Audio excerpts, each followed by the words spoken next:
Immanuel Kant is arguably the most important figure in the philosophy of the Enlightenment.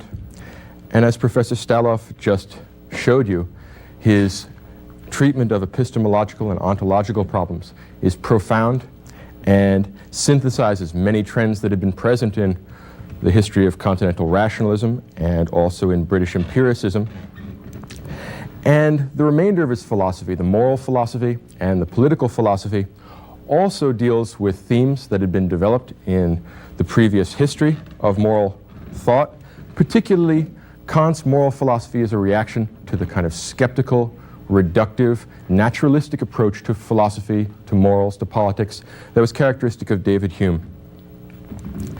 In Professor Staloff's lecture yesterday on Humean morals, I believe you found out that Hume held the view that morally praiseworthy actions were actions which were agreeable to ourselves or to others, or useful to ourselves or to others.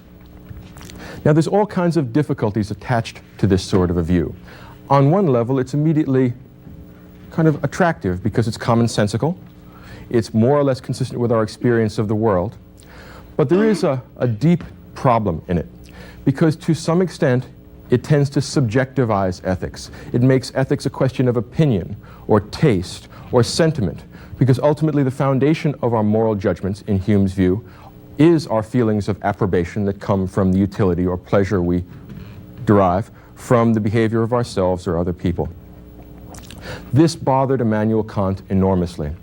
Kant wrote that it was David Hume who roused him out of his dogmatic slumbers, who made him really understand the strength and the profundity of English empiricism and the skeptical approach to morals and to politics that's characteristic of it. Kant was a very religious thinker. It's hard to immediately discern when you read his work because it's so dry and technical and sophisticated in terms of its logical proceedings. But Kant came from a pietist family, a family of German Protestants who were extremely devoted to religion and to religious values. Kant is a strong religious believer, in contrast to Hume. Kant is a very pious, almost solemn thinker. And when he saw Hume's moral theory, at first he tried to refute it and was unable to. And he spent 11 years reading Hume, trying to work through it. One only engages in an 11-year reading project of the same philosopher if he bothers you a great deal. And Kant was most upset about the implications in Hume, which were essentially that morals are a question of taste, a question of feeling, a question of sentiment. Now, it's a simple empirical fact that people's feelings or sentiments are different. You go from one person to another, and if you ask them what their favorite color is, or what their favorite food is, or what their favorite piece of music is, you will find that these opinions vary from person to person. And this bothered Kant enormously. It seems to imply that God's justice, that the ultimate divine moral law, is an illusion or a myth, doesn't apply to human beings. Hume suggests to us that morality is really a branch of anthropology. And this bothered Kant tremendously. He said, I cannot stand to see morals brought to the level of a wretched anthropology. So we're going to get beyond wretched anthropology here to a universal system of moral judgment, which is completely binding on all rational beings under all circumstances. That's the sort of religious truth that Kant wants to formulate in the language of German idealism. Let me cut to the conclusion early on so you understand what the gist of Kant is. He is trying to create a rapprochement between Christian religious belief and the intellectual state of Western culture once it had developed Newtonian mechanics and its social and political and moral concomitants. So Kant is trying to reconcile his faith in the God of the Bible, his belief in heaven, in ultimate moral justice, and he's trying to do it in an intellectually serious and sophisticated way, one that doesn't pound on the desk and demand the abdication of your rationality, but rather is the high point and perfection of rationality. So it's an enormously ambitious task that Kant undertakes. Now, in a book called The Foundations of the Metaphysics of Morals, which I think you ought to read if you're interested in finding out about Kantian morality, it's the most accessible of Kant's books, which is not saying a great deal. Right? Those of you who have read Kant before can understand how forbidding his prose is. One of the problems with German philosophy as a whole is that there's not much in the way of clarity or elegance of style. The easy and directly accessible philosophers tend to write in English, for better or worse. The more difficult philosophy, like that of Kant, you find among the German-speaking authors. Now, Kant's book, The Foundations of the Metaphysics of Morals, states that Kant wishes to become the Newton of the moral world. Again, I've come back again and again to the theme of physical science, the breakthrough of Newtonian mechanics, which has fundamental implications for the rest of our thinking about politics, about society, about right and wrong, and about the individual psyche. So Kant wants to be the Newton of the moral world. A couple of things are built into that idea, that aspiration. First, that there's a difference between the moral world and the everyday world of sense perception, the Newtonian world. And in fact, this is the case. Kant is a metaphysical thinker. What I mean by a metaphysical thinker is a thinker that splits the cosmos, splits the world into two parts. This is somewhat analogous to the distinction Plato makes in the divided line between the world of sense and the world of the form, some world outside of space and time. Kant believes that there's some similar distinction in ontology. There's a noumenal world and a phenomenal world. The noumenal world is the world of sense perception. The phenomenal world is the world of sense perception, the world of space and time, the world which is accounted for by Newtonian mechanics and which is completely connected by the principle of causality. One thing causes another. There's a completely determinate relationship between all events in the physical world of space and time. This is Newton's great achievement, to show us that F equals ma for all bodies everywhere, or at least that's what was thought at the end of the 18th century. Now, by splitting the world and giving, if not the devil his due, giving the physicists their due, by allowing Newton to run the world of space and time, he has a separate realm in which he hopes to do something analogous to what Isaac Newton did, to formulate the rules of the noumenal world, of the moral world, the ultimate quasi-mathematical algorithm of moral justice, of moral righteousness, which applies to things that are noumenal, to human souls, to rational agents, to free entities. So there's a distinction between the two halves of the world. The Newtonian world is the world of space and time, the world of causality. Each domino knocks down the other domino. In the other world, the noumenal world, that's the realm of freedom, that's the realm of morality. So there's a split in the world between the world of causality and the world of freedom. And by rescuing the idea of freedom, by allowing it to be intellectually serious, by giving it a place in his ontology, he has made possible the autonomous judgment of free moral acts. In other words, if the Newtonians and the Humeans are right, and the world is simply the set of space-time events, there is no freedom. Freedom is an impossibility. If Isaac Newton is right, and that each event in the world causes the next event that comes after it, well then, first of all, what does it mean to praise or blame someone for what they did? They're as determined, they're as mechanical as anything else in an entirely mechanical Newtonian universe. Human beings are essentially elaborate, soft machines. They're internal clockworks that do what they do because they have to, since that's the nature of the universe as a whole once we adopt Newtonian mechanics as an architectonic perspective on the world. This is what bothers Kant. He says, if we live in an entirely determined world of bodies and moving through space, well then, what does it mean to say that this is a good action or that's a bad action? It simply says that I like this action or that I don't like that action. It relativizes moral judgment. It subjectivizes moral judgment. It essentially says that there are no moral facts, that there are only moral opinions, and that the aggregate, the rough generalizations about most moral opinions are what we call good and evil. Since these judgments, these aggregate judgments of good and evil, change across geography, perhaps people's moral judgments in China are different from the ones made in England. Perhaps the ones made in England at the time of Roman conquest were different from the ones made in the 18th century. What it does is relativize and subjectivize ethics, turn moral judgment into what Kant called a wretched anthropology. Well, Kant proposes to offer a universal law that allows us to establish the good or evil of every action by every free, rational, moral agent under all circumstances, independent of space and time. This universal moral algorithm will be true in China and true in England. True on the North Pole, true at the equator. True today, true tomorrow, was true last year, true 1,000 years ago, it's true forever. In other words, Kant wants to wrap up moral truth in an armor of idealism and logic, and present it to a way that he believes unassailable to anyone who really understands his argument. Kant is going to formulate the law of ultimate moral duty, and this is called the categorical imperative. Kant says in the beginning of the Foundations of the Metaphysics of Morals that the only good thing is a good will. And that's a profound and important and essentially Christian idea. It's something that essentially comes in, certainly with St. Augustine. The intention of your action is the standard by which we're going to judge it. Now, here's an important departure from Hume. Those of you who have read Hume's treatise, those of you who have read Hume's Inquiry Concerning the Principles of Morals, will find that he doesn't talk a great deal about intention. As a matter of fact, intention isn't a great concern to Hume. The internal operations of people's psyches, that's not the problem. If you want to know whether an action is good or evil, you don't go back to the intention of the agent, although that may be kind of interesting in influencing your feelings about their action. But the key thing for Hume in judging an agent's good or evil behavior is how you feel about the consequences of what they did. So it's your feeling for Hume. In Kant's case, it's not a question of feeling, it's a question of finding out what the agent intended. If they intended something good, if they had no malice, a forethought, then their behavior is blameless. On the other hand, if they did have malice or a bad intent when they began an action, even if they didn't carry the action out, it's an evil thing. Let me give you an example to make this clear, because it's not always immediately obvious. Imagine a workman working on the roof of a building. He's standing up there, and he notices a loose brick.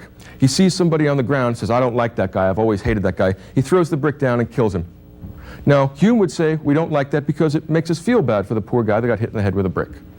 Kant would say the reason we disapprove of that behavior is because he intended to do ill to someone. It's the intention that he had. Now let's go to an alternative situation. We have the same workman on a roof, and he accidentally, in the process of work, knocks a brick loose without intending it, without looking down and without knowing what's going on the ground. The brick falls and kills someone. In Hume's view, well, since it wasn't, in Hume's view, it's pretty much the same action. He may be inclined to say, well, if it wasn't intended, I don't have as great a disapproval of it as I would if the person was being malicious, but still, I have a certain dislike of that because it makes me again feel bad. I have sympathy for the person that was hurt.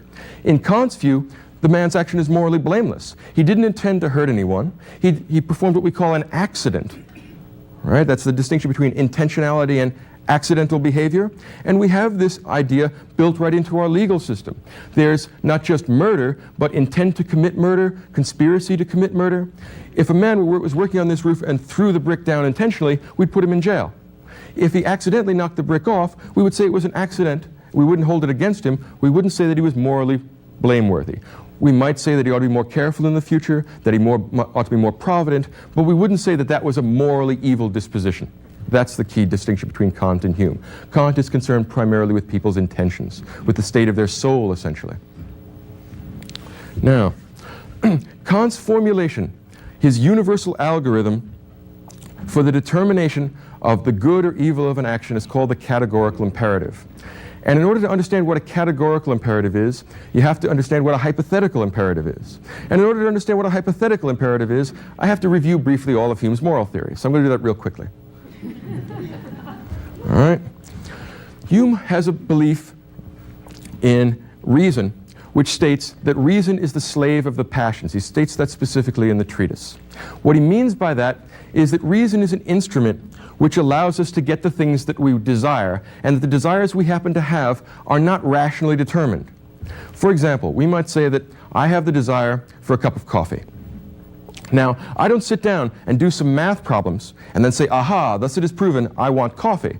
I don't have to consult any sort of rational element in my mind to find out that I'm hungry, that I'm thirsty, that the lights are hot, that any of my physical desires, immediate wants, come directly to me through some sort of instinct, through my feelings, through my sentiments, my emotions. Wherever they come from, they don't come from my reasoning capacity. In Hume's view, reason being a slave of the passions means that I'm exclusively going to use my reason in an instrumental fashion. This is the instrumental conception of reason. And what it means is that reason tells you how to satisfy your desires once you have them. So if you want a cup of coffee, reason can tell you that the right means by which to do that is to go out in the hall and pour yourself a cup. Right? So reason tells you how to get what you want, but it doesn't tell you what to want. Wants come from some other place. So the ends of your actions come from your irrational, arbitrary desires, your feelings. The means by which you achieve your actions are derived through reason. What Kant means by heteronomy is acting on the basis of your feelings, your passions, your emotions, acting in such a way as to satisfy your desires rather than to satisfy the ends given to you by pure rationality. Now, Hume thinks that reason is exclusively instrumental. He thinks that you need a passion to generate actions, a feeling, a desire. And for that reason, his entire moral theory is organized around the idea of heteronomy, of satisfying your desires, and reason exclusively tells you the best means by which to achieve the ends that come irrationally or arbitrarily.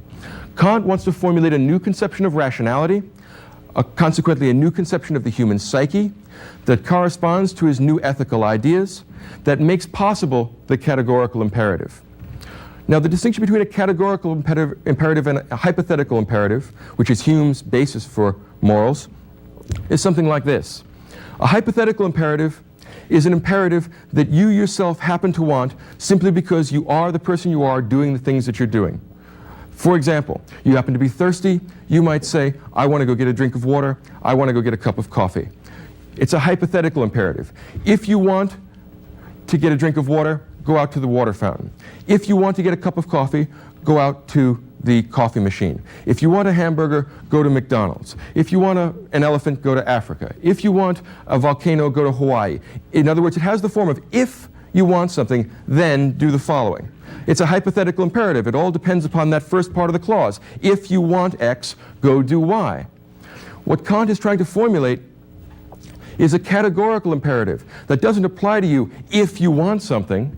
Rather, it just applies to you. Rather than if you want X, go do Y, it just says go do Y for everybody under all circumstances.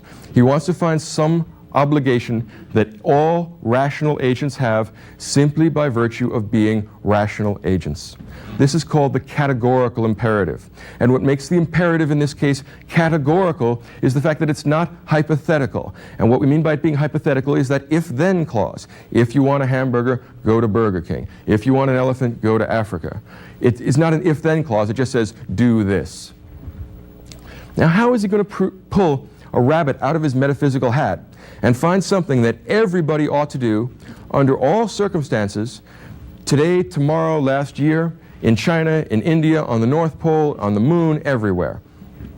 What obligations do all moral agents have simply by virtue of the fact that they are moral agents? Well, the categorical imperative gets formulated several times in the course of the Foundations of the Metaphysics of Morals, and what it states is this: that rational agents have an obligation to act such that that they could wish that the maxim of their action could become a universal law of nature. Now, that's a very complicated formulation. It's not easy or intuitive the way much of Humean morals is. So let's unpack this idea. Kant says that we have an obligation to act such that we could wish that the maxim of our action, the general rule under which we're behaving, could be universalized, could happen all the time, and could happen to us as well as to the other people we're doing it. Very complicated to figure out at first. You'll find it a very difficult book to read. Let's take some examples to make it a little easier. What Kant is saying is something like this. We all implicitly recognize the existence of moral rules which we, one way or another, believe ought to be obeyed by everyone, particularly by other people. There's nothing easier to improve than other people's morals. And when we approve or disapprove of other people's behavior, we are doing it implicitly, Kant thinks, on the basis of whether it follows the categorical imperative. Now, here's the problem, and here's the origin of all evil among human beings. And of course, that's the only evil there is, or maybe among the angels or something like that, Lucifer, but pretty much evil in this world is restricted to things like us. Well, it works out something like this. When we do something wrong, let's say a mafia hitman is going to murder someone for money. This mafia hitman is going to do something that implicitly he recognizes as being evil. He recognizes that there's a universal moral rule that says, I couldn't wish that everybody should commit murder whenever they want to. No. I agree that I don't want everybody to murder everyone else. I couldn't wish that that should become a universal law of nature, that people should constantly be murdering each other. I want to live in a world where everybody else is really good, where they're all real nice to me, and where none of them are going to murder me. On the other hand, although I recognize the universality of this moral law, I want there to be one exception. Me. I'm going to make an exception in this moral rule. I'm going to go out and commit a murder for hire, take the money back, and go live a pleasant life, have a good time. At the same time, on my way back from this contract murder, I don't want someone to murder me. As a matter of fact, I don't want to live in a world where people are constantly murdering each other. I want an exception to the moral rule, only for me. Now think about it. This isn't just true of mafia hitmen, it's true of all the evil acts that all of us, and I mean all of us, do when we know we're doing something wrong. Let's take the example, I could take an example like pickpocketing, right? But most of us don't turn out to be pickpockets. Let's take something like double parking, or the small infractions that we make. We recognize we don't want everyone to disobey these rules. At the same time, we kind of figure that we should be the exception. Right? Think about it. All pickpockets in the world, they want to be able to walk away with other people's wallets, but they don't want their own wallet taken. Right? Do you get the idea? All of the evils that we do come from acknowledging a certain universality in moral rules and then saying that I should be the only exception. Kant's point is that that's irrational, that is literally speaking heteronymous in the Humean sense. When you make these arbitrary exceptions to the universal moral rule, what you're really doing is succumbing to heteronomy, succumbing to the lure of your passions, succumbing to your desire to be an exception to the moral rules that you really deep down know apply to everybody. Think about how many people in America cheat on their income taxes. Do all these people want everybody to cheat on their income taxes? Because then the government wouldn't work, and we all recognize that we ought to pay our taxes. And yet many people will play with the numbers, thinking that everybody else should be paying their full share, but me, I'm going to play with it a little bit. What they're doing there is operating heteronymously. They are not behaving freely. And for Kant, free behavior and rational behavior are the same thing. To be free is the same thing as being rational in the tradition of German idealism. So what does this mean? It means that when we behave heteronymously, we're behaving passionately, we're behaving irrationally. And that means we're breaking the categorical imperative and we're doing what we know is wrong. When we behave rationally, that's the same thing as behaving freely. When we behave freely and rationally, that's the same thing as behaving autonomously. When we're behaving autonomously, freely, rationally, we're following the categorical imperative, and that's the same thing as being virtuous. It means that we're living up to the moral rules that we deep down know apply to everybody. We're making no exceptions for ourselves, and this freedom, this autonomy, remember autonomy comes from the Greek words autonomos, making laws for oneself. That's Kant's conception of freedom. It's an idea derived from Rousseau. Freedom is not the arbitrary liberties of the savage in the state of nature. For Kant, freedom is regulated freedom under law. Freedom is the activity of making a moral law that you yourself obey.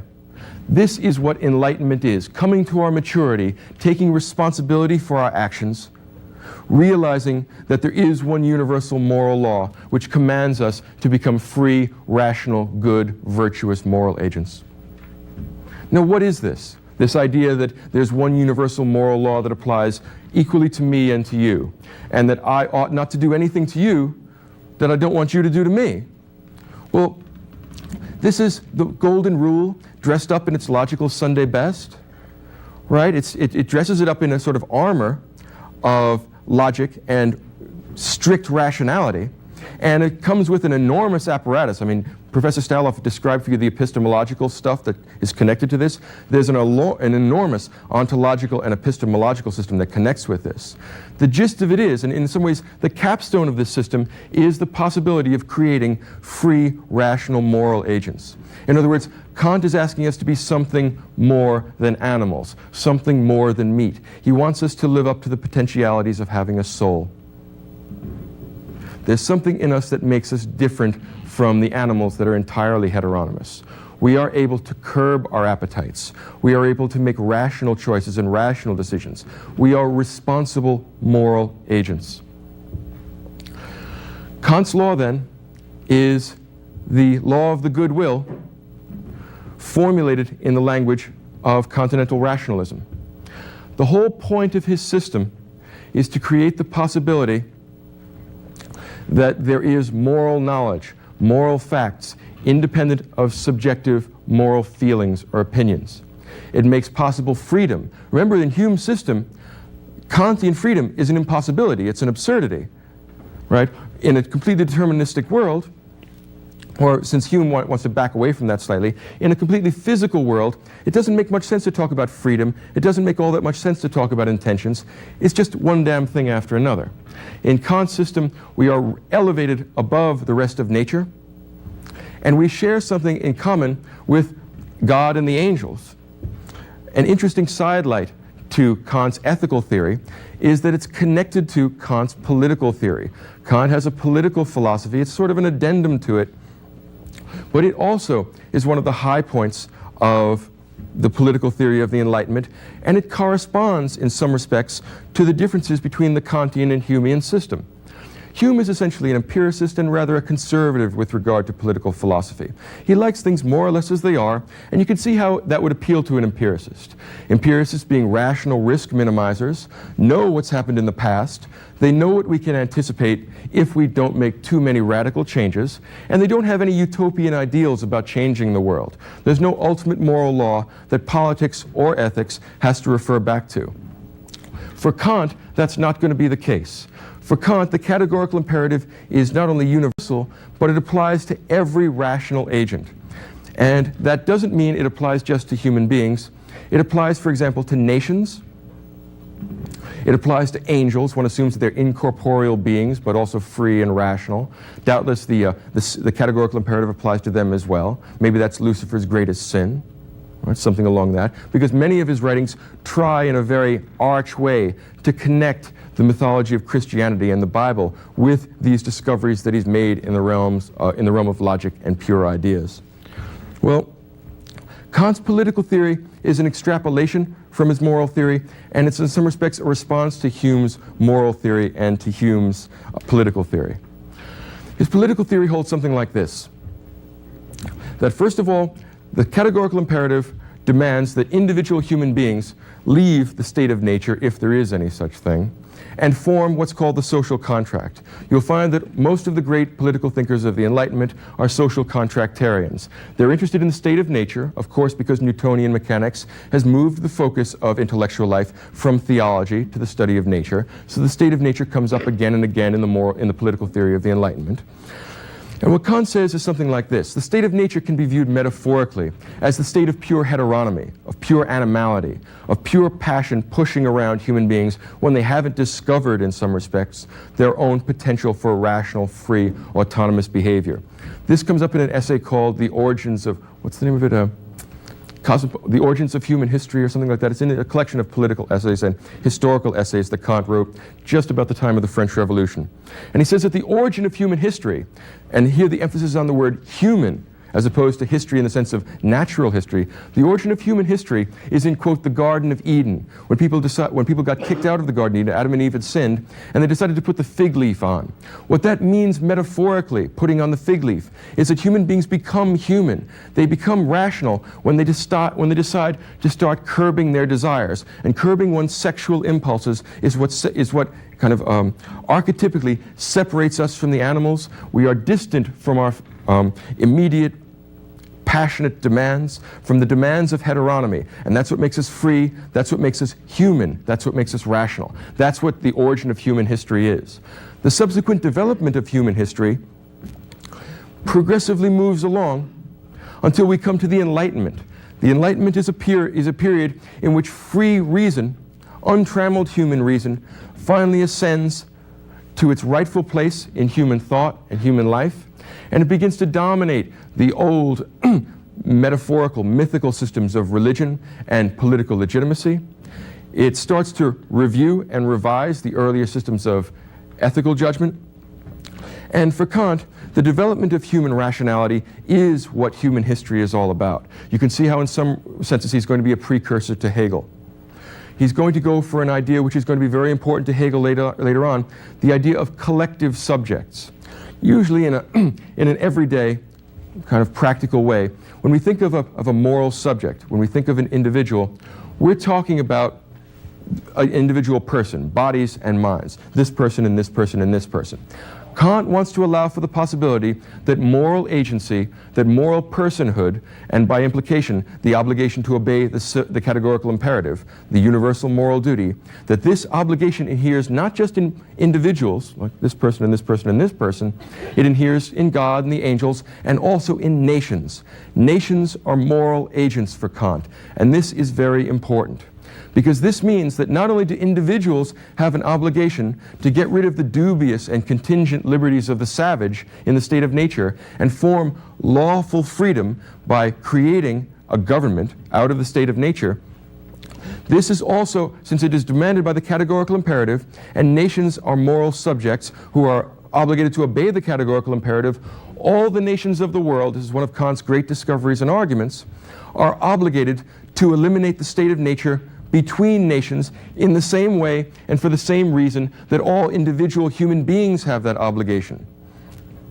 What this means is that civil law, the creation of civil law is an obligation for individual human beings, and the creation of international law is an obligation for nation states once governments have been created. In other words, the universality and legality, lawfulness, are the two key ideas for Kant. And since universality is a key idea for him, it's an ultimate drive of his moral and political system, it doesn't stop at the level of the nation state the way Hume's political theory does. Hume says that his moral theory only applies to individual human beings because of things like scarcity and the fact that human beings are social animals.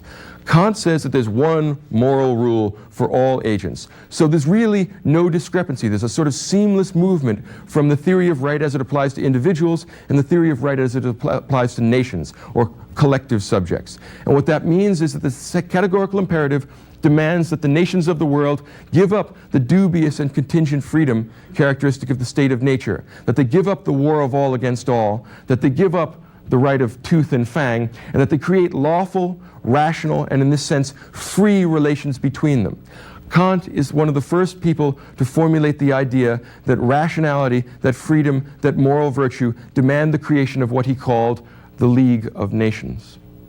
The League of Nations idea, as it was formulated by Woodrow Wilson at the end of the First World War, is a strictly Kantian conception.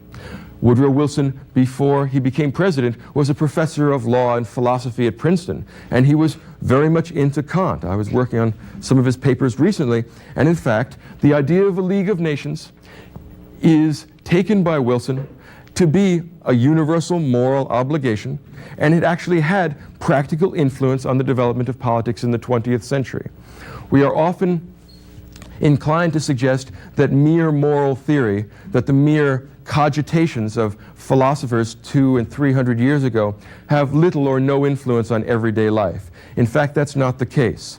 In some circumstances, there are some philosophers whose influence has been not only profound but pervasive. They have influenced the patterns of our thought and the everyday words that we use to formulate our thoughts. And in the case of Kant, his ideas about political philosophy, his ideas about the connection between morality and politics did in fact influence the highest reaches of practical politics in this century. Kant's ontology should be compared to that of Plato. He divides the world from the top of the divided line, the realm of the forms, and the realm of sense perception. Kant does a similar sort of move when he distinguishes between noumena and phenomena. In addition to that, what's built into that metaphysical perspective is a consistency between political theory and moral theory, which we will find among the Germans, the metaphysicians, and also the metaphysical elements in the Greeks. And we don't find that in the one world naturalistic philosophers like Hume and other skeptical thinkers, people who deal with the problems of politics and ethics. For Plato, politics is ethics writ large. The main metaphor of the Republic is that the city is like the man, and that the soul of the city is like the soul of the man, that there is a rational, a spirited, and an emotive part in the human soul, in the human psyche, and that human virtue is the organization of the parts of the soul so that rationality dominates the other elements. Well, there's a perfectly analogous consideration when he puts together the ideal city, because for all metaphysicians, politics and ethics dovetail together perfectly. So if the city is like the man and Platonic virtue is organizing the individual soul ethically, Political virtue for a good city will be organizing the strata of society, the gold people, the guardians, the silver spirited people, and the craftsmen, the bronze class, so that the gold class, the rational class, dominates in the same way that it dominates in the virtuous individual soul. This is not just true for Plato, this is also going to be true for Kant's moral theory and Kant's political theory. And the isomorphism here, the connection between the structure, is not accidental. Plato is one of Kant's favorite philosophers, and there's a considerable congeniality in not just their conclusions, but in the approach they take to making a kind of seamless web in all of philosophy. Hume, being an empiricist, kind of a skeptical, jolly fellow, is willing to deal with the fact that there may be some disjunction between politics and ethics, that there may be some circumstances, if you want to be hard-headed and realistic about it, where morally good behavior, as Machiavelli tells us, may not be politically astute, may not be politically appropriate. The Kantian, the Platonist, and probably also the Christian will say, no, that's not the case. What's morally good, what's righteous for the individual, is always righteous collectively. If we have real moral obligations that are universal, that are not contingent, that are not a question of our feelings or our sentiments or our whims, then it has to be carried through consistently and universally. One rule for everyone. Otherwise, we end up with a problem of duplicity and hypocrisy. We pay homage to the moral virtues in our speeches, but then when we go back and actually make public policy, we make it on some other basis that we are afraid to say. I believe it was Machiavelli who developed this one world perspective when he said that it was better to seem good and be bad than to be good all the time. Kant says that that's always wrong. It is best to be good because that's obligatory upon all rational moral agents. And not only is it necessary and morally appropriate to seem to be good, but if you seem good, that's okay. If you don't seem good, that's okay. How you seem is entirely irrelevant because the only thing that is good is the goodwill. If you are conscientiously following the one universal algorithm for moral judgment and for morally righteous behavior, then how you seem doesn't make any difference. How you fare in this world makes no difference because there is only one route to moral blessedness. As it says in Scripture, the truth shall make you free. Kant believes that he's shown us the one universal moral truth that applies to all rational beings as rational beings. Kant holds the belief that once you understand the nature of his argument, you cannot but be persuaded if you are rational and if you understand what he is saying. And because this rationality is the sort of Platonic, ultimate rationality that doesn't change, that doesn't undergo alteration, that is independent of space and time, that is absolute knowledge, much more certain and foundational than anything we can derive from physics or mathematics, he has given you the greatest benefit, the greatest contribution that a philosopher can make. He has told human beings, for the first and perhaps even the last time it'll ever be necessary, what they need to do in order to be morally virtuous, what they need to do in order to meet their moral obligations, and what the ultimate standard today and tomorrow for moral, righteous behavior is going to be. This standard can be extrapolated into a theory of politics, and from that into a theory of human nature, into a philosophical psychology, into a kind of philosophical sociology, into a philosophy of history in which human beings are judged and human cultures are judged by their contributions to the development of human rationality and self-consciousness. It's extraordinary the amount of philosophical implications and the weight of philosophical entailments that are found in Kant's treatment of morals. And what's remarkable about this treatment of morals is A, the fact that it is extremely difficult to grasp the first time you look at this. When I teach this to my college class, I say, read it again. Nobody understands Kant the first time. It's not my fault. I'm doing my best with you. And then after they read it again, I tell them, now let me give you the big scoop on this. You're being taught here, A, something you already know, and everybody already knows it, and B, we teach it to 6-year-olds all the time. In other words, this is not only a profoundly complex and rich intellectual system, but it's also the kind of thing that any 6-year-old can understand. In fact, we teach it in kindergarten every day. Let's take the hypothetical case of Johnny and Janie, 2 6-year-olds. Johnny wants Janie's toy, and Johnny, being stronger than Janie, pulls the toy away from Janie. Janie starts to cry and go to the teacher. The teacher comes in and says, Johnny, you just took that toy from Janie. Johnny, what if everyone did that? Would you like it if people took toys from you all the time? And the answer, and I always wondered when I was 6 years old, what difference does it make if everybody did it? I'm stronger than her, I want the toy. That's the Humean response. But every kindergarten teacher is implicitly a Kantian. When they say, Johnny, what if everybody did that? And Johnny, of course, doesn't know what to say since he hasn't read Kant. So Johnny gives the toy back.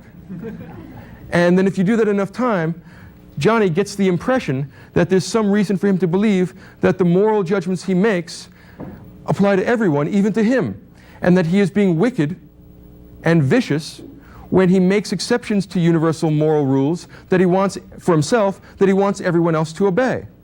If you can teach this to a 6-year-old, and in fact, not only can we teach it to 6-year-olds, we teach it to 6-year-olds every day of the week, there's a simple nugget of truth here that I don't know how to get around.